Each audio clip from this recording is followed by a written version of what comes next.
Good morning. அன்றைக்கி போய் apply பண்ணியிருந்தேன். என்னோட எமிரேட்ஸ் ஐடி வந்துருச்சு.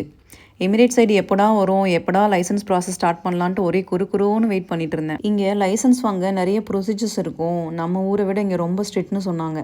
ஆல்ரெடி இங்கே இருக்க யாராவது லைசன்ஸ் வச்சுருந்தீங்கன்னா அவங்களோட எக்ஸ்பீரியன்ஸ் எனக்கு கொஞ்சம் சொல்லுங்கள்.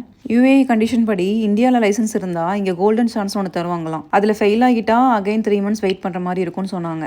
என் ஹஸ்பண்ட் சென்னையில் செம்மையாக ட்ரைவ் பண்ணுவார். இங்கே வந்து லைசன்ஸ் வாங்குறதுக்கு லைசன்ஸ் அப்ளை பண்ணியிருந்தார்.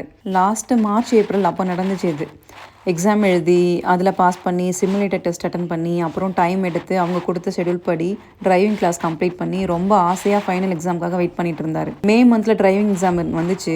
ஊரில் காடு மலை அப்படின்ட்டு வளைச்சி வண்டி ஓட்டுற ஆள் இங்கே காரில் ஏறி ஸ்டார்ட் பண்ணி ஹேண்ட் பிரேக் எடுக்காமல் ஃபெயில் ஆகிட்டாங்க. அன்றைக்கி ரொம்ப சோகமாக செம்ம அப்செட்டாக எனக்கு கால் பண்ணி சொன்னாங்க, வேறு ஏதாவது பண்ணி ஃபெயில் ஆகியிருந்தால் கூட பரவாயில்ல, ஹேண்ட் பிரேக் எடுக்காமல் ஃபெயில் ஆகிட்டு வந்திருக்கீங்களேன்னு எனக்கு செம்ம சிரிப்பு வந்துச்சு.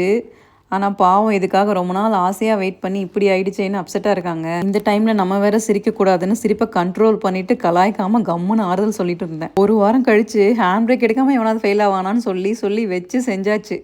இப்போ அகைன் டெஸ்ட் எழுதி கிளாஸ் போயிட்டுருக்காங்க. இப்போ எனக்கு எமிரேட்ஸ் ஐடி வந்துருச்சா, இப்போ நான் அப்ளை பண்ணலான் இருக்கேன். சென்னையில் நான் கார் ஓட்டின வீடியோஸ் நிறைய எடுத்து வச்சுருக்கேன். இன்ஸ்டாகிராமில் கூட ரீல்ஸாக நிறைய போட்டு வச்சுருக்கேன்.